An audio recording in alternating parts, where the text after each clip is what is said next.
Hey everyone, welcome to another edition of the Buddy Study Group. And today, for I believe the second time this year, I try to do this twice a year.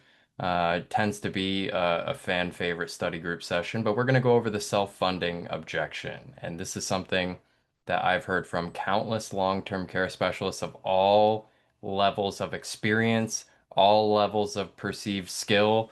This seems to kind of be, for many, the unsolvable or the brick wall that's really hard to break through in the long-term care sale. So I feel like I'm in a relatively unique experience given my previous life at my BGA was really working with countless wealth managers, financial advisors, and having this conversation multiple times a day for 4 to 5 years. So I feel as if I'm sort of uniquely qualified to bring this topic to you all. And I think as I started to gain a lot more experience, I started getting better and better with this conversation. So I'm going to share my experience, my tips. I would love to hear from you all too. Would love to hear any questions that you have as we go through this. So feel free to use the chat. But first, Gretchen has a marketing item or two that she would like to talk to us about. Gretchen, go right ahead. Thank you, Jason. Hello, everybody. Welcome to the Tuesday study group, as Jason said. Um, Next month, this is October, so November is Long-Term Care Awareness Month. And every year we get asked if we have any resources for that. So, yes, we do. And I'm going to show you where they are because it's a little bit. Um, Hold on one second.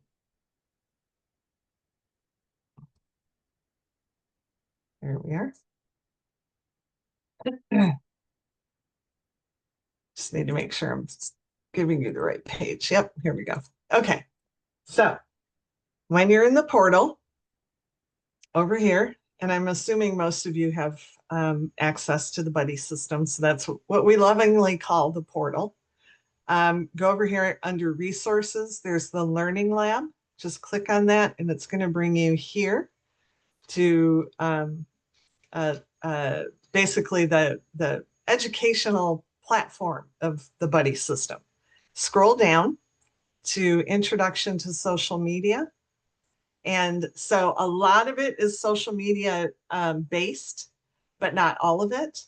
So you want to go right down here. So you can go to any of these. You can click on the strategy, and it gives you a document that pretty much lays out the whole strategy and gives you a lot of very helpful links to everything that we have available.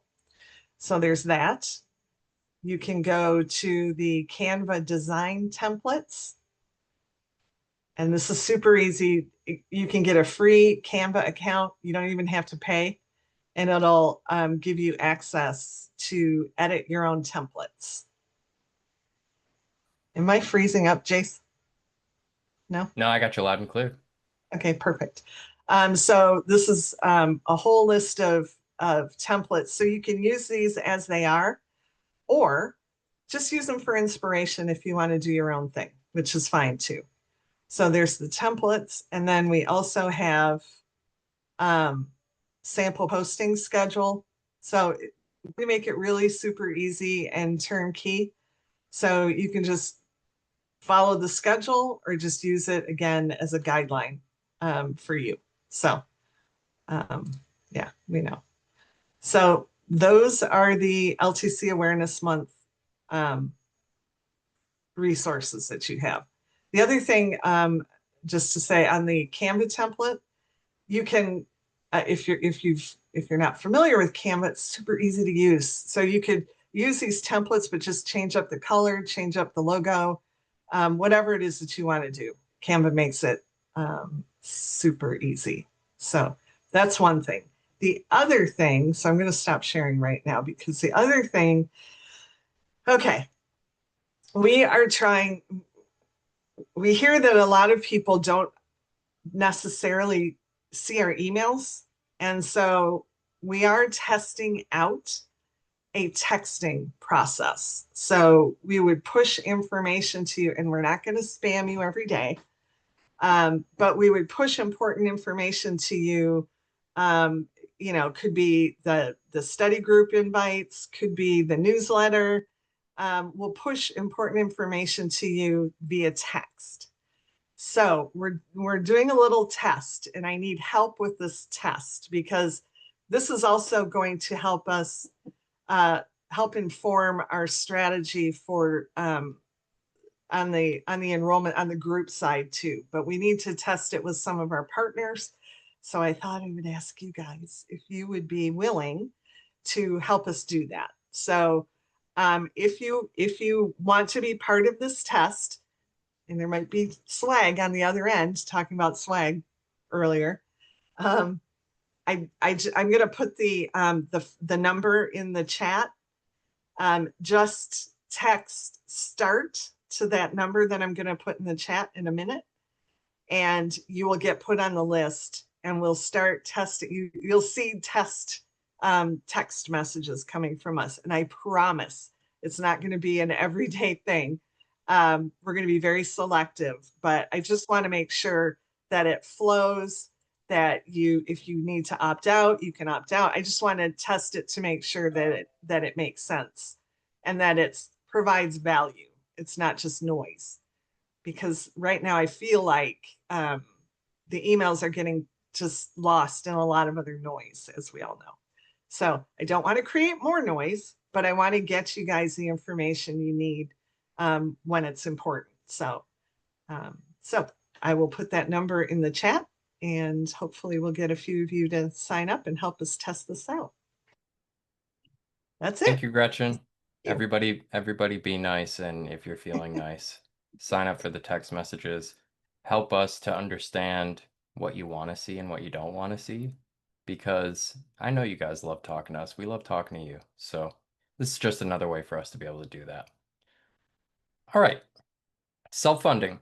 Again, this is a concept I hear about a lot, and I hear about it in the form of complaints from long-term care specialists that I lost X, Y, or Z case because I was working with an affluent client who believed they could self-fund their long-term care, or they talked to their financial advisor especially, and their financial advisor has told them that they have the assets, income, whatever it may be, to self-fund their long-term care. And I am here to kind of share my approach. I wasn't very good at having this conversation either, and I needed to get pretty good pretty quick because the self-funding crowd was just about all I was working with. So if I couldn't find a way to, number one, make the conversations last long enough to be able to get my point across, and number two, I couldn't change any hearts and minds out there, I wasn't going to be very good at my job. So it was something I had to get good at quick, and I think there were a couple of unlocks for me that really helped me to be able to do that. Now, I have to thank picking up some things from my colleagues a cubicle over from me, and some things really just come from the art of connection and conversation. Okay, so I'm going to go through some of that because we get this question a lot, and I want you guys to be able to handle it because at the end of the day, you want to be working with affluent clients. Um, so, given all that, I just want to start off by saying we need to get rid of the word self-insure. You cannot self-insure. You can self-fund. You cannot self-insure. You cannot transfer the risk of anything to yourself. So you cannot self-insure. That's just something I get very picky about with the vernacular. So I like to take my little soapbox for a minute and talk about that. So, how do we handle this objection? It can be hard for us sometimes as salespeople to deal with constant objection and work to have to climb that mountain. And I think sometimes it can be frustrating if we hear the same objection over and over and over, and don't feel like we have a real solution. And sometimes we can become adversarial, right? In our frustration. We can all of a sudden get ourselves in a frame of mind as it's me versus them, and I have to come out of this being right. I have to come out of this as the victor. And, in the sales world, that is partially your goal, but I think you can accomplish this goal of helping somebody understand there's a better way to self-fund without being adversarial. Okay, so I think your very first step in a case like this is generally when somebody says they can self-fund or they have their financial advisor on the phone and their advisor says, my client has the assets to self-fund, the really first and foremost thing you should do is agree. Believe them at the very least. I believe that you can self-fund. I believe there are many people out there who can self-fund their long-term care. And I think what that does is presents you as somebody who is not the enemy, somebody who may be trying to show you an alternative, but they are not trying to get where they're going in this discussion by discrediting my approach. I think that's a really big deal because if the advisor's logic or feelings or the client's logic or feelings are challenged very aggressively right out of the gate, you're going to have some trouble getting this person on the same level with you so that you can have a real conversation back and forth with each other where people are actually listening to each other. If you make them feel shut down, they're gonna shut down, right? You want to keep them in the conversation, right? So, I think avoiding being adversarial and saying, I believe you can self-fund is absolutely step one. But you have to follow that up with something of substance, right? I believe you can self-fund, and as a matter of fact, most people are self-funding some portion of the future long-term care costs, right? So not only do I believe you can do this, but most people are actually using your approach in some way, shape, or form. But I'm here to kind of give you my reasoning as to why self-funding is one incomplete plan if done all on its own. I think it is actually a piece of a holistic long-term care plan, but standing on its own, it's incomplete. Okay. So I've taken my thesis from you can't self-fund your long-term care to you can. Many people do it, but most people in the most holistic long-term care plans I see have it as one piece of a larger plan. Okay. And when we talk about what those pieces are, obviously insurance is going to be part of it. I'm an insurance professional here to, help you with a plan, right? But family caregiving is part of it, right?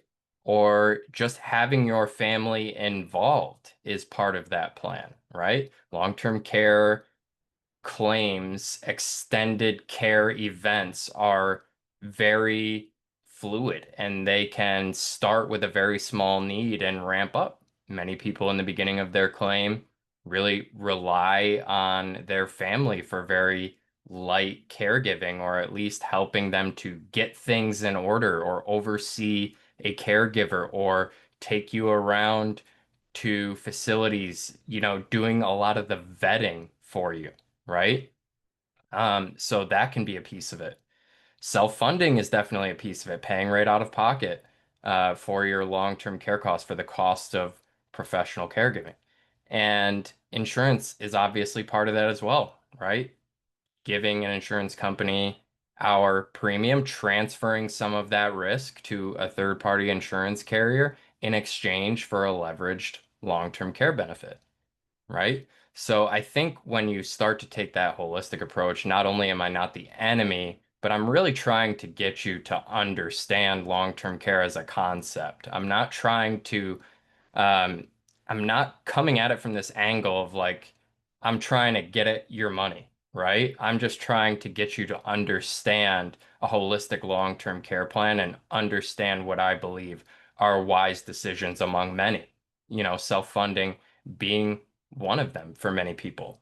So I think when you introduce it that way, you can really help disarm the conversation. I think with many affluent clients, many financial advisors who are very protective of their clients, I think getting to this point is the most important piece to making sure that they are willing to hear more and don't shut down the conversation and really view you as the expert, but also an ally. I'm an ally in this. I'm not looking to take a client away from your advisor. I'm not looking to, um, get you into a plan that I think wouldn't be a fit for you. I'm just trying to get you to understand long-term care as a concept, as I am a long-term care specialist. I think if you can get to here, you'll be able to have them for the rest of the conversation. And if you do well from there, you may, win yourself a new referral partner. You may win yourself a new client. There's kind of endless possibilities if you can just get through this initial part. If the presentation was just this front end of it, and that was like the only takeaway I wanted to leave you guys with, I think that would really suffice because for many, I think this is where it breaks down. Okay. Um, so if they're working with an advisor, again, all the better. Encourage them to be a part of the conversation. So if you're speaking with a client who says my advisor has told me that I can self-fund, or they just, you know, um, come up on their own with, I believe I can self-fund, ask them if they have a financial advisor. Invite them to the conversation because you are no longer on guard or feeling that sort of insecurity from the objection. You should be, getting that advisor involved in the conversation because, again, that signals that I'm not trying to take your client away. I want you to be involved and I want you to get this education because the advisor has a lot at stake as well, with helping their clients with a more efficient plan for long-term care. If self-funding is the only piece of the plan, at this point, the advisor stands to lose just like the client may, right? So the client is potentially draining some assets that were intended for legacy or were earmarked for other purposes, right? They may not have a specific bucket that's earmarked for long-term care at this point, so they may be pulling from buckets that are earmarked for other things, right? But from the advisor's standpoint, where's the first place that you think the client is going to go if they need care and they need to get some money? At the end of the day, it's probably going to be with one of the accounts that the advisor holds for the client and manages for the client. So, just like what your client stands to lose, the advisor stands to lose assets under management. And generally, with care events happening later in life, they tend to be legacy assets under management, which can affect the advisor's income, plain and simple. So, at the end of the day, I wouldn't bring this up on like a client advisor meeting, but when you're trying to meet more financial advisors, that's a great sort of piece or tool that you can use to get advisors to understand why long-term care planning is in their best interest. It's not something that necessarily presents as much of a risk to what they're doing with their client now. It presents a risk to the assets they're managing. So I think that's a super important piece as well. It shouldn't be your chief reason for discouraging fully self-funding, but at the end of the day, it does really, really help. So to folks that can self-fund and just kind of not worry about it, or I'll worry about it when it happens, we need to show them why insurance may be a good deal compared to self-funding. And I think this is super important for affluent clients because people don't get to this position that they've found themselves in as an affluent client without recognizing a good deal and without recognizing efficient vehicles to make their money work for them for their specific goals. Plain and simple. They will be open to the conversation if you can show them a good deal and you can show them an efficient use of their money for a specific goal or a specific aspect of risk management. You're not going to win them all. There are folks that just are not in tune with this. I'm not saying this is a 100% foolproof. You can go out to a country club and start shooting fish in a barrel. But I do believe for many clients who get themselves into a position of wealth, they've done so by really being financially savvy, responsible, identifying good deals, and being efficient with their use of their money toward their goals. So, we need to give a couple of reasons why long-term care insurance can be a good deal and can provide things that self-funding cannot, right? So, number one is immediate leverage for long-term care. So, when you apply for a long-term care policy, you are approved and your policy is delivered. Upon that delivery and the policy going effective, you have an immediate pool of long-term care dollars. Whether you're doing a single premium, a 10 pay, uh, pay as you go annually or monthly, you are given immediate leverage for long-term care. Now, when we, you know, parallel this with the market, for example, we need time for that market account to be able to grow, to have leverage above and beyond what we've put into that account, right? Day one, we put $10,000 into the market, we have $10,000. And a year later, we have $10,000 plus a certain percentage. We need to have compound interest work for us to be able to realize that leverage. It can take us some time to be able to build up an impressive amount in an account if we were to open one and earmark it for long-term care. But that immediate leverage is a powerful piece of the insurance side of things. And on the insurance side, you can also take advantage of compound interest with compound inflation protection, right? So we get a little bit of that and we get that immediate leverage, which is super, super important. If we have a claim in the first few years, we have a lot of protection that's being offered from long-term care insurance. Another item that we really have to discuss is that insurance is largely timing independent, right? And again, a lot of this is going to come in comparison to the market, right? Insurance is largely timing independent. We have to actually think about if we have just a self-funded long-term care plan in the market, we have to think about what kind of shape the market is in when we draw on that money for it to warrant a good financial decision, right? Buy low, sell high. It's like one of the first things you're taught about in the market when you're 10, 12 years old, probably earlier in grade school nowadays. But if we have a down year or a down moment in the market and care comes knocking and we need to draw that money out, you may be forced into a situation where you're having to sell your assets low and go against kind of the most cardinal and elementary piece of investment advice that an advisor could give to a client, right? And as the advisor, you don't want to put your client in that scenario. You don't want to lock them into something like that without having some sort of outlet, right? So long-term care insurance in this case is an outlet that is largely timing independent. You have to satisfy a 90-day elimination period, and in many cases, yes. Some plans have a 0-day elimination period, and so on and so forth. It's all spectrum. But beyond that, you have access to your money and you have access to a dollar amount that's irrespective of what's going on in the market. So, kind of diversifying your risk there as far as the money you're going to use for long-term care.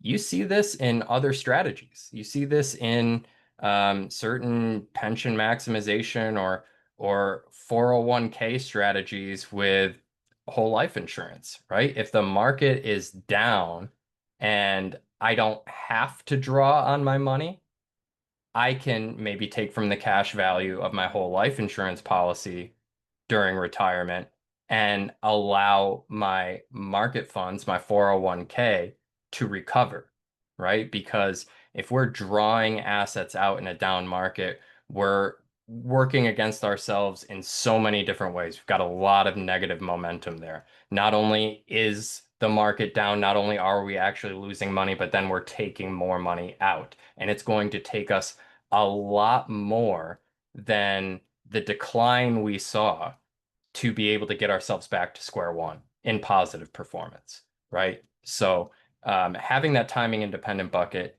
is huge. Another huge piece to this is that insurance benefits are paid tax-free under these long-term care plans.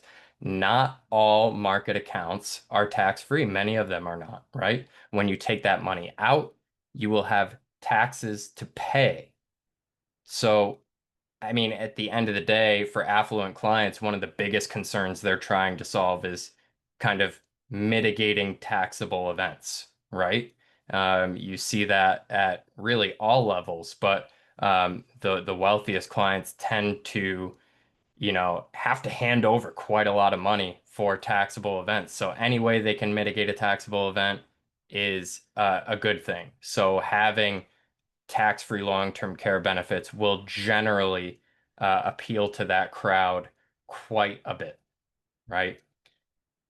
And at the end of the day, I can absolutely concede that a market account is going to give you more liquidity and more flexibility. If I don't have a long-term care need, but I have some other liquidity need, yeah, I could take out of that market account and use it for that way. And the long-term care insurance bucket is really only for the purpose of my care. It's only for if I have 2 out of 6 ADLs or severe cognitive impairment and I've satisfied a 90-day elimination period and all that good stuff. There's specific hoops you got to jump through to access the long-term care dollars and to access your liquidity. But if you're at a certain level of wealth, you want to have diversified buckets like this. You've probably got a lot of liquidity if you're at a high level of wealth. You may not be completely tied up in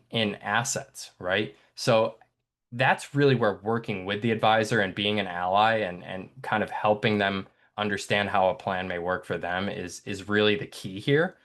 But I think just presenting this as a responsible financial strategy, it, that kind of complements or um, you know, really helps to complement the downsides of planning for long-term care in the market is super, super important.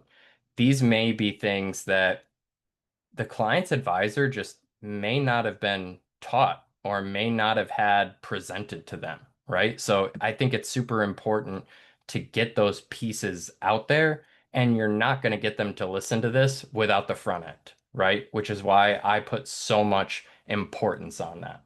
And one of the ways you can do this, and I really wish uh, when I was in my previous life at my old BGA, I really wish that I had this tool to help me because let's see here. Benefit Buddy to me is the only way to manage the self-funding conversation. It is the only tool that actually helps as a visual aid the client to understand the value of long-term care versus planning for long-term care solely in the market, right? So in Benefit Buddy, we have a self-funding module if you have not seen it before. All of the items that I mentioned before, long-term care benefits being received tax-free, being timing independent, um, all of those items can be tied into this story that we're telling right here. and I'm using a very specific example, okay? Or oh, I'm using a general example, sorry. Age 50, claim age of 85, and in this default example, we're looking at a $3,000 annual premium roundabout and putting that same premium into the market, in this case for 35 years. Okay.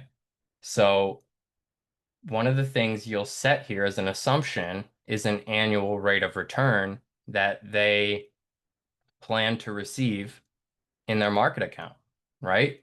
I don't shy away from this. I let them choose.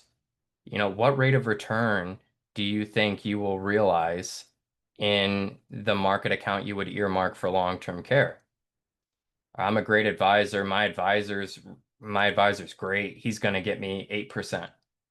Okay, I'll show you 8%.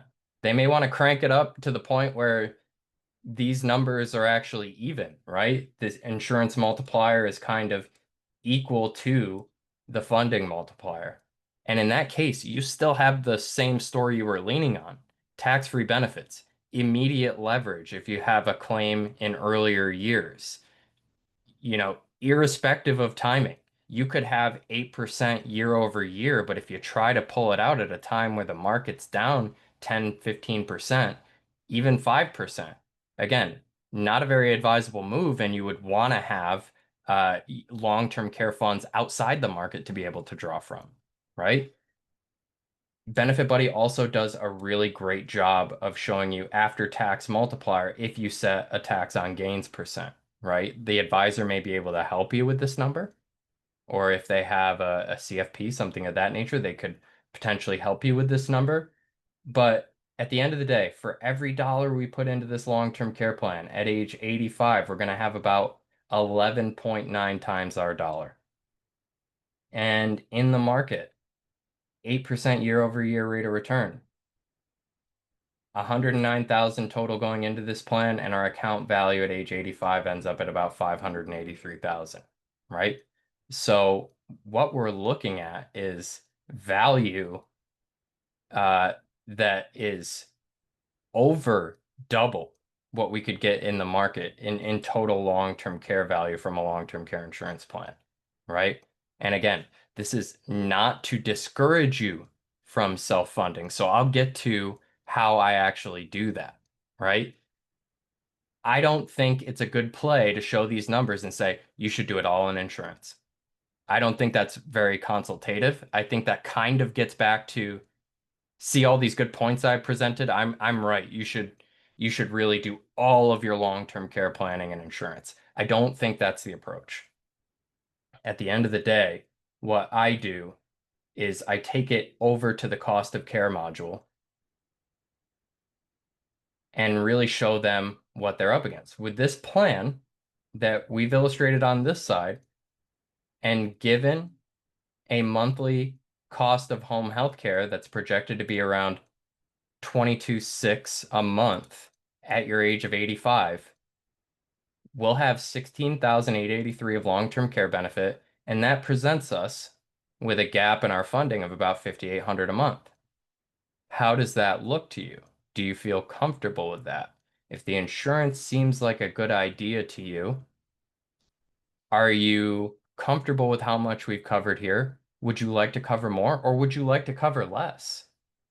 If you would like to look at a lower premium option and actually take on more self-funding, I think having some long-term care coverage in this discussion is way better than having none, right? You have at least that exposure to market independent, tax-free long-term care benefit. But I'm not here to tell you cover 100% of the cost of care in every situation. For many, it's actually not feasible. But for others, they just do not want to. They feel comfortable self-funding a portion of this. Let's get to the portion that makes you feel comfortable. If we have a 6-year claim in this instance, this is what we're looking at. And from a total perspective, if we needed that 6 years of care, our total cost of care would be about 1.8 million. the policy provides us 1.3 million and we've got about a $500,000 gap. It's really up to them. It's up to you to be consultative and say, can you stomach this amount? Would you like to cover more? Can you stomach more of a gap? Right? And that's really a conversation for you and your advisor, but you've done your job to this point in presenting why they should be looking at long-term care by going through Benefit Buddy and really having this value conversation, right? Because what this really helps to do is to show you that in many cases, self-funding represents an overpay or undervalue, right? At the end of the day, I think that's what we get to. Self-funding as the only piece of the plan really represents an overpay. And every time I do this, I have to give the shout out to John Wheeler. I do not know at what level of wealth we become comfortable intentionally overpaying for things. And as a matter of fact, most people do not get to a level of wealth by intentionally overpaying for things. They get to that level of wealth by identifying a good deal and identifying responsible choices for financial vehicles and where to put their money to be able to reach their goals, right? So I think, again, stepping away from being adversarial, it can be frustrating to get this objection a lot, and really calming down the conversation, showing them that you're an ally, showing them that self-funding is absolutely an approach. It is an approach that you believe is part of a holistic long-term care plan is the way to make sure you get to the rest of the conversation and then you show the good points of long-term care that really complement the self-funding side. Then you flip it back to the cost of care and say, let's dial this in. How much are you comfortable self-funding?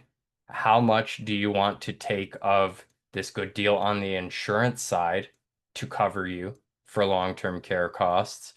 And really, the rest is up to you. We're trying to build a plan that works for you.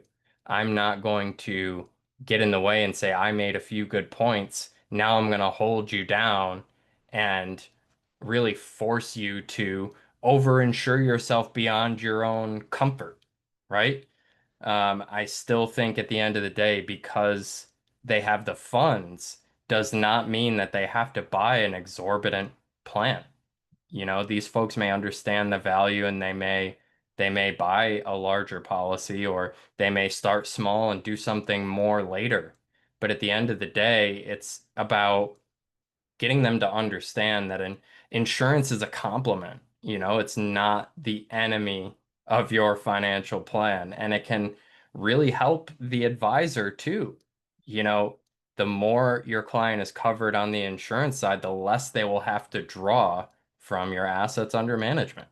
So I think when you use this approach, you catch more flies with honey, right? So it will help folks become more receptive to this conversation. It will make your conversation longer for sure. It'll allow people to see that you're working with them to make a more efficient financial plan. And you all are long-term care specialists. And at the end of the day, I think you guys will be able to handle the rest. These are just some tips that have really helped me because early on in my career, I was just kind of arguing. Like, I got to win the sale. I'm going to bring up all these points about why uh, long-term care, there's nothing better than putting your dollar straight into long-term care insurance. And I think as I matured in this industry, I started to understand that like people are going to want to do things a certain way, and you can point them in the direction of a good deal, and many people will gravitate toward a good deal, but you can't start doing that by ripping a strategy that they have in mind or think is good away from them. make what you are offering, what you are educating them on, part of the plan and make it make sense. And at the end of the day, I think if you follow some of these tips, especially the first few that I brought up about not being adversarial, hopefully that will allow you to save one case that you might have otherwise lost. So that's really all I had to go through today. Does anybody have any questions or comments or thoughts on their approach that's really helped them? Any sort of interesting case studies that you have to share? Have you used Benefit Buddy to help you with this self-funding conversation? Let's see. Paul says, I find that when I explain what a 4 to 5 year stay in an assisting living facility could cost, many feel that using someone else's money begins to make more sense than using only their funds. 100%. 100%. Right? I mean, you don't just become affluent and decide, oh, well, it's all just going to come out of my pocket, right? I'm just going to start throwing my money around. No, many people actually find a different gear and start trying to preserve their wealth as much as possible. That starts by making smart decisions. And when I can use other people's money at a leveraged rate, I'm going to do that, right? See, yeah, being an ally is helping them play to that. I think that's perfect. And shout out to Mark for really introducing me to the concept of, look, put the cost of care um, into this conversation about self-funding when you're using Benefit Buddy, right? Because when they see the actual cost and they think about just kind of handing over that money dollar for dollar, it'll make anybody's stomach turn. Doesn't matter how much money you have. I mean, thinking about paying out 500K to a long-term care claim is not comfortable for anyone. So that really kind of tunes people's antennas to a different way. 100%. Anybody else have any thoughts, comments, any case studies? If you've used Benefit Buddy in the self-funding conversation and it went well, we would love to hear it because I think it's the best tool out there for having that conversation. And I know we only touched on it just briefly, but in our learning lab, we actually have a nice long module where I talk to myself for, oh, I don't know, over an hour about how to use Benefit Buddy. And one of the modules that we have in there is how to use Benefit Buddy and the self-funding and cost of care concepts. So I do run through that a lot more deeply, and I kind of give you an idea of how to um, play around with Benefit Buddy and how to tell your story alongside it. Yeah, Diane. Hi. Hi there, how are you? I'm good. How you doing? I'm good. I just have a couple of comments that I like to add to what you did, which is this is really great. Um, I will always ask somebody at the beginning of the conversation if they have a financial advisor. I'll move my microphone near me. And ask the questions up front, like what is their opinion on this, so I know who we're playing with, and I'll tell them ahead of time before they go back to their advisor. Here's some likely responses you'll get, and this is what, and then we'll talk Mm, about it ahead of time. So then um, they're not surprised when their advisor says, I think you can self-fund or self-insure. And that kind of blocks off a couple of the roadblocks. But then on the benefit buddy, a couple of things just to do.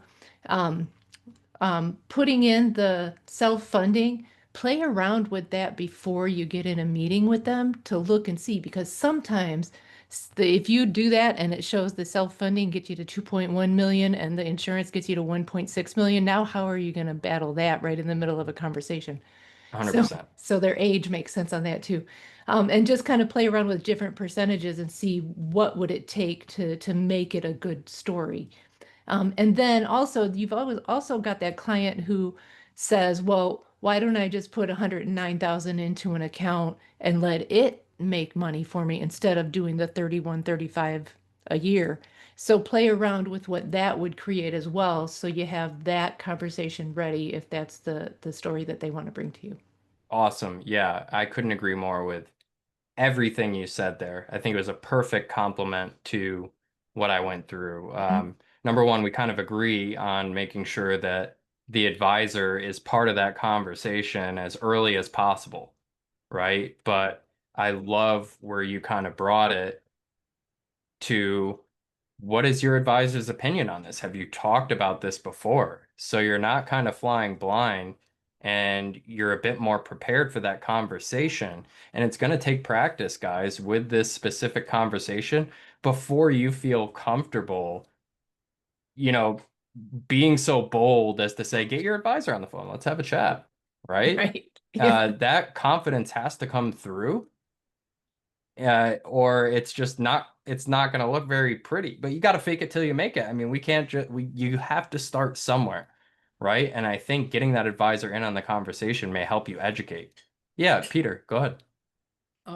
Have you seen, this has been really good, Jason, and Appreciate it. I take your point about the sequence of return risks and drawing a down market.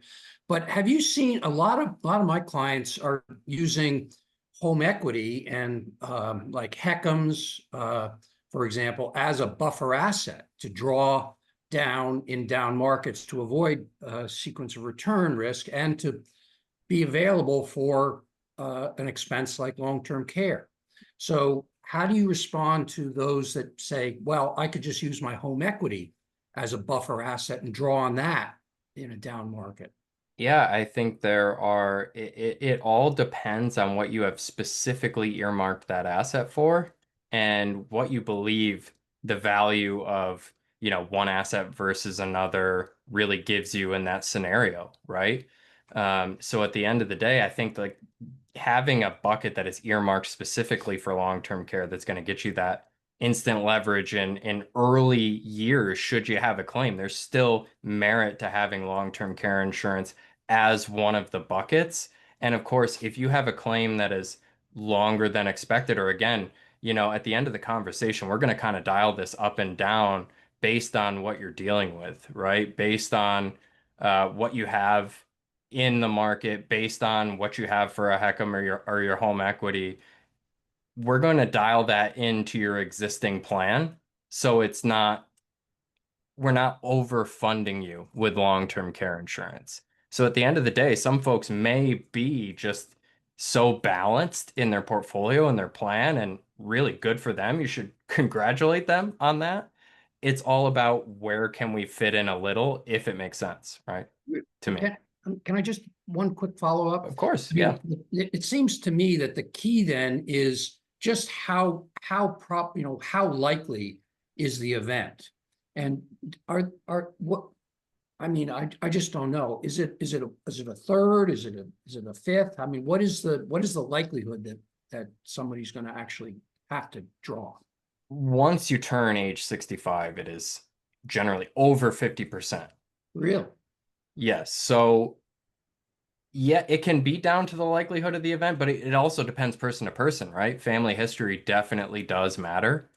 Uh, especially if it's of any sort of severe cognitive illness like Alzheimer's, dementia claims, those result in, our body being up and able, but because of our, mental condition requiring round the clock supervision. So, not only is that pricey, but it lasts a long, long time. Like we can still have a healthy body in that scenario, and we can still live for many years before we pass away.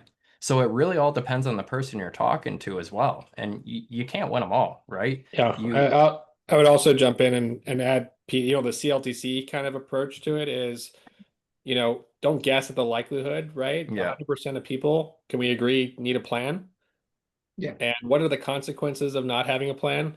That's the more important conversation, whether that's a HECM as a plan or a long-term care as a plan. It's good that you're doing something proactive to take care of this risk. So that takes the conversation in a different direction. Thanks. 100%. Yeah, I thought that was a really good question though about like beyond just comparing this to the market, right? I have XYZ asset and it's already earmarked for long-term care. That's why I think, when Mark introduced me to the concept of let's dial this in with the cost of care, it's like let's dial this in to fit everything out there. And that's why I want your advisor on the call. And that's what's going to be more likely to get your advisor on the call, or at least help win over that advisor to say, this is somebody I can trust with my clients, because they want what they're doing to work within kind of my planning framework that I take with my clients. Jason, did you see we have a question? Anna? Yes, Belinda, hi. Yeah, thanks. I run into affluent clients that don't have children, and their response is kind of, well, we might as well kind of blow this money or spend this money on ourselves, on our own long-term care. I mean, we don't have anybody to leave it to. We've already, done the charity or the philanthropy, and so I always feel somewhat stumped where to take it from here. In terms of it's their money, and they can spend it the way they want, obviously. When it's a couple, it's a little bit easier because you feel like, well, maybe one person might take a big lump sum of that portfolio, and then where does the lifestyle and where does it leave the other spouse or partner? But a lot of times when it's a single person, they have all these assets, and I'm just feel like I'm floundering. Yeah, I mean, it's a good question. It's a good thought. I think again, it kind of depends client to client and asking those lifestyle questions at the end of the day. For couples, if one of you did need care, what really is the plan, right? Because for many, you get accustomed to a certain lifestyle at a particular level of wealth.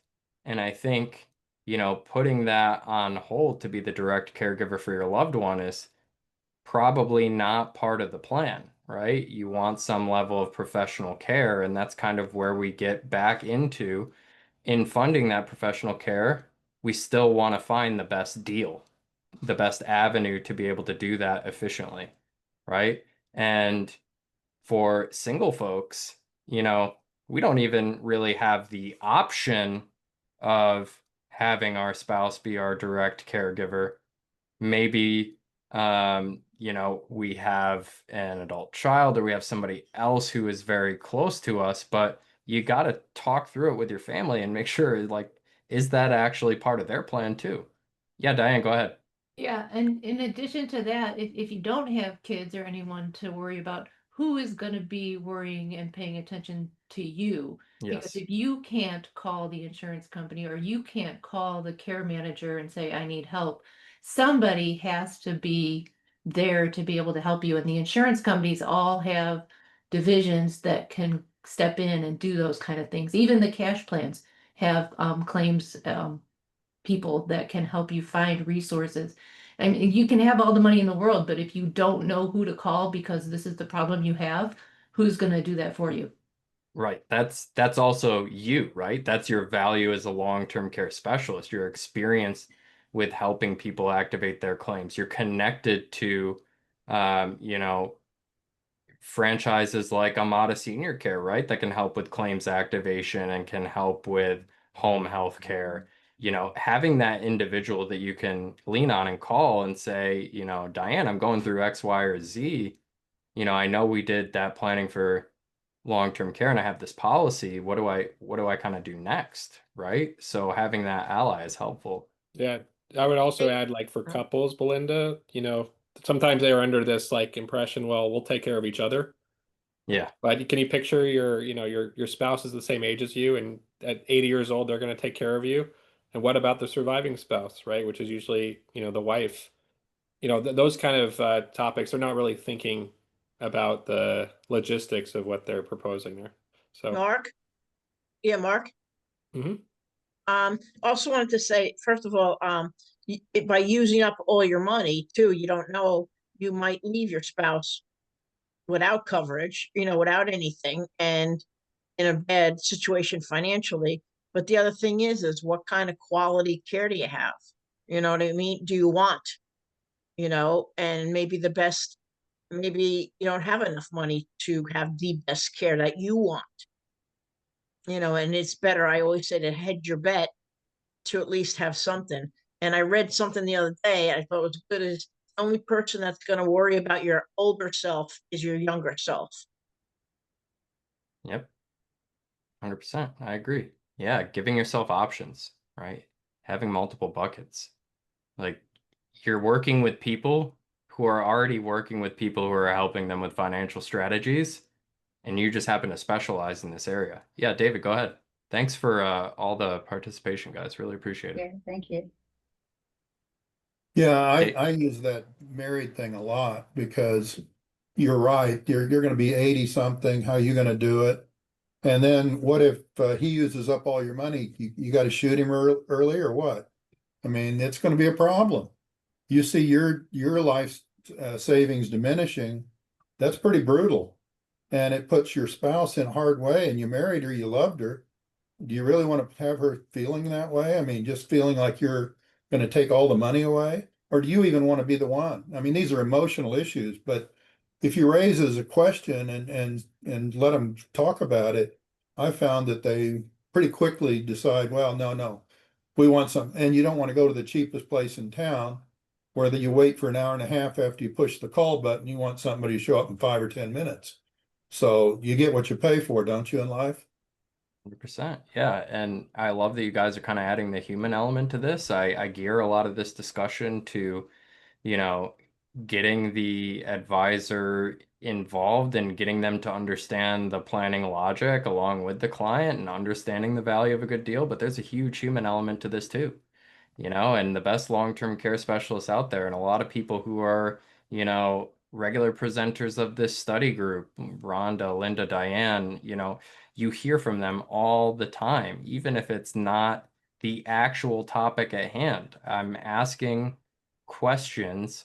I'm asking questions about family, and I'm asking questions about the plan so you can really get to what matters and where they see themselves in their later years, right? And anything having to do with extended care, is generally not part of the picture, but when they think about what it looks like if it were to become part of the picture, that's where you really start to get a breakthrough beyond any sort of logic you can inject into the discussion, right? At the end of the day, it's about family. It's about where do you see yourself later in life? What do obviously we will be there for our spouse at any time of need, but you know, there's also a cost to trying to take it all on ourselves at the end of the day. So I think that's all super, super good. Good article in Insurance Newsnet magazine this month. Chris, if you come across it, definitely let me know. I would love to see it. And that's top of the hour. So really appreciate everybody's participation, questions, letting us know where you're stuck, letting us know what helps you. A lot of you provided really good compliments to how I was able to start the discussion today. But I think, my one tip, my one takeaway here is